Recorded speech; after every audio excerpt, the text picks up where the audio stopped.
అతిథి దేవో భవ అంటూ అక్కడి ప్రజల హృదయాలు ఎప్పుడూ తెరిచే ఉంటాయి. అయితే ఒకరోజు కొన్ని క్రూర పైశాచిక శక్తులు ఆ ద్వారాల నుండి చొరబడ్డాయి. హింస దౌర్జన్యాలు చేసింది. ఓ రాత్రి సిద్ధమైపోతున్న వేళ ఈ దేశపు మృతికా గర్భం నుండి లేచి నిలిచింది మణికర్ణిక.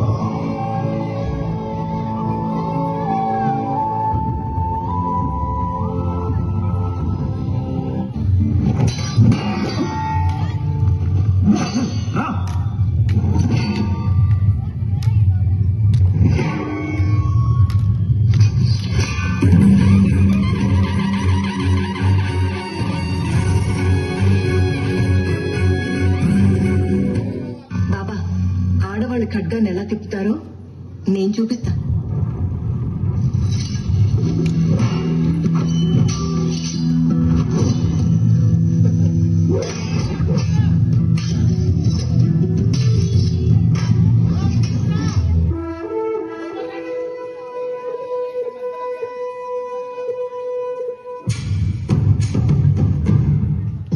ఆంగ్లేయ సర్కారు ఎన్నో లేఖలు రాశారు. ఝాన్సీపై దృష్టి పెట్టారు. ఝాన్సీకి కనుక సరైన సమయంలో వారసుడు లభించకపోతే ఆ బేరారవధుల వలె వారు ఝాన్సీని కూడా ఆక్రమిస్తారు. అలా ఏం జరగదు రాజమాత. మా అన్వేషణ క్రమంలో మేము ఒక యువతిని చూశాం. అలాగా?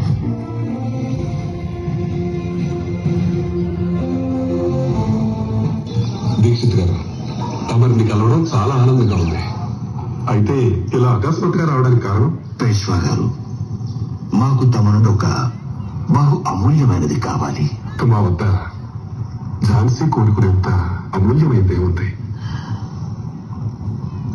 మణి కర్ణిక. తమరు మనోని గుర్తుపట్టారా? పేష్వా గారు, ఈ సంబంధం తమ కోసమో నా కోసమో కాదు, మాతృభూమి కోసం. మనో ఏంటో విశేషం?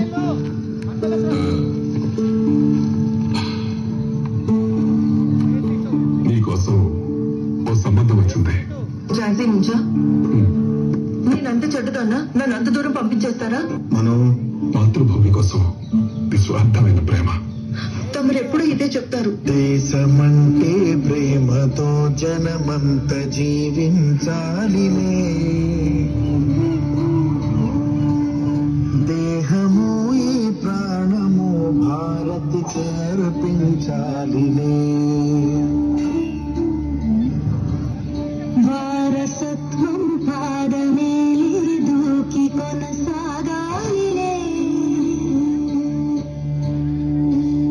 దేహము ఈ ప్రాణము భారత్కి అర్పించాలిలే.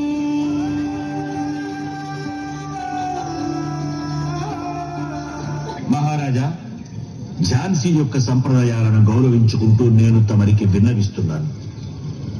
తమరు తమ యొక్క అర్ధాంగికి కొత్త పేరు పెట్టాలి. ధరిత్రిలో అణువణువు పులకించగా లక్ష్మీ చరణాల స్పర్శతో ఝాన్సీ కొత్త రూపు దాల్చింది. ఝాన్సీలో భాగ్యోదయమైంది. లక్ష్మి మహారాజు గంగాధర్రావు వారి అర్ధాంగి ఇక లక్ష్మీబాయి పేరుతో పిలువబడుతుంది. లక్ష్మీబాయి. లక్ష్మీబాయి అను నేను మహారాజు గంగాధర్రావు గారి భార్యను, నవల్కర్ వంశ కోడల్ని ప్రతిజ్ఞ చేస్తున్నాను. నా శరీరంలో రక్త బొట్టున్నంత వరకు, నా హృదయంలో స్పందన ఉన్నంత వరకు, నా శ్వాసలో ప్రాణం ఉన్నంత వరకు సంపూర్ణ శ్రద్ధతో ఝాన్సీకి సేవ చేస్తాను. అవనతం కానివ్వను ఝాన్సీ స్వాభిమానాన్ని, అవనతం కానివ్వను మాతృభూమి యొక్క మస్తకాన్ని. ఝాన్సీ మహారాణికి, రాణి లక్ష్మీబాయికి.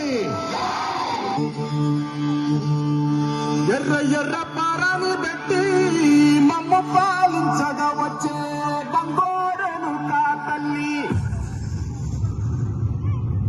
నల్ల నల్ల కట్టుగా పెట్టి మమ్ముదయ చూడగా వచ్చే బంగోరెను కా తల్లి.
శిష్యులంతా సాగిలవటరమ్మా మహారాజులంతా మోసారిందిరమ్మా కోరంగా రంగులు పూసినాము ఆచరణ తీరంగా చేసినాము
లక్ష్మీబాయి గారికి ఈస్ట్ ఇండియా కంపెనీ వారి సందేశం. సైనికుల తిరుగుబాటుని విప్లవాన్ని ఉద్దేశపూర్వకంగా కంపెనీ వారు అణిచివేశారు. కంపెనీ వారు నమ్మిన ప్రకారం లక్ష్మీబాయి అవకాశవాదపు ఆచలాడి ఝాన్సీని చేజిక్కించుకున్నారు. లక్ష్మీబాయిని కంపెనీ హెచ్చరిస్తోంది అతి త్వరగా భవనం ఖాళీ చేయాలని. మా సంస్కృతిలో ముందుగా శాంతికి, ఆ తరువాత క్రాంతికి స్థానం ఇవ్వబడింది. కానీ ఆంగ్లేయులు మాకు నేర్పించారు, దెబ్బకు దెయ్యం దిగుతుంది, మాటలకు దిగిపోతుంది. ఎలాంటి స్థితికైనా శాంతి సిద్ధంగా ఉంది. అంటే మాతో యుద్ధం చేస్తారా? ఎటువంటి ఆయుధాలు లేకుండా? మేము మా శాంతిని ఇవ్వం. ఒకవేళ యుద్ధమే అనివార్యమైతే యుద్ధం జరుగుతుంది. మన వద్ద ఎందరు సైనికులున్నారు గౌస్ బాబా? ఆస్ట్రికులను కలుపుకుంటే 2536 మంది. ఆ ఆంగ్లేయుల వద్ద ఎక్కువలో ఎక్కువ 40,000 మంది. మన వద్ద ఫిరంగులు ఎన్నున్నాయి? 25 ఫిరంగులు. మరి వారి వద్ద 80కి పైగా. ఇదే మనకున్న సైనిక బలం. కేవలం 6,000 మంది సిపాయిలు. కానీ కోటను కాపాడుకోవడానికి ఈ సంఖ్య సరిపోదు. మరి ఝాన్సీలోని స్త్రీలు? స్త్రీలతో యుద్ధం చేయిస్తారా రాణి సాహెబా? రాణి సాహెబా, వీరత్వం మన రక్తంలోనే ఉంది. కానీ యుద్ధంలో స్త్రీలపై నమ్మకం ఉంచడం ఎంతవరకు సమంజసం?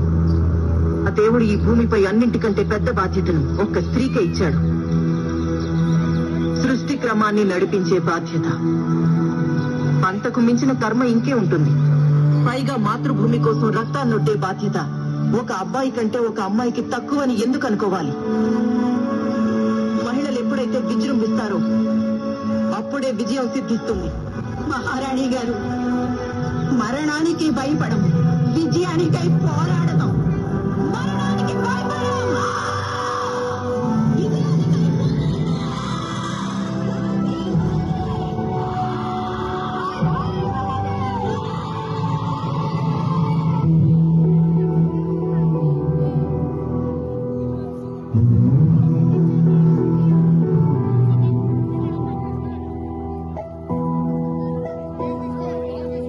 చిలక ములక ఒక ఆయుధమేరా, మనదే మట్టి పౌరుషమేరా,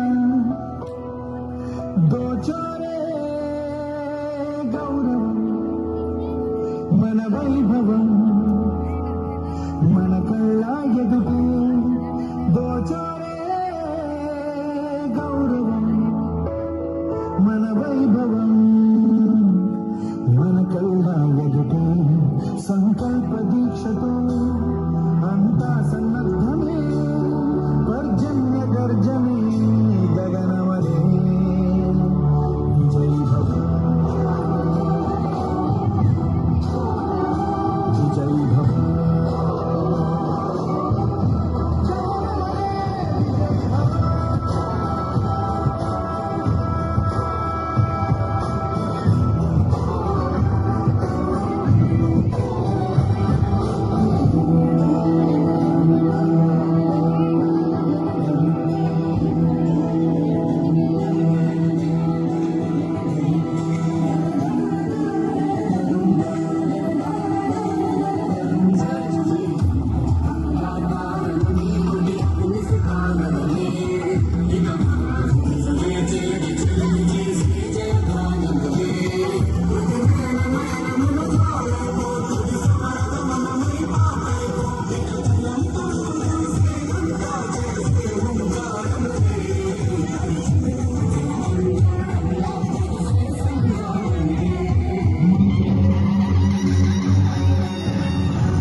సైనికులు తమ స్థానాల్లో నిలవాలి. దాడికి సిద్ధంగా.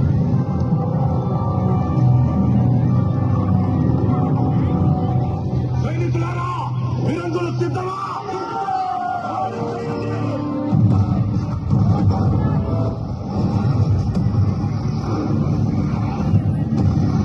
ఎదురు దాడి చేయండి.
పాస్ చేయమని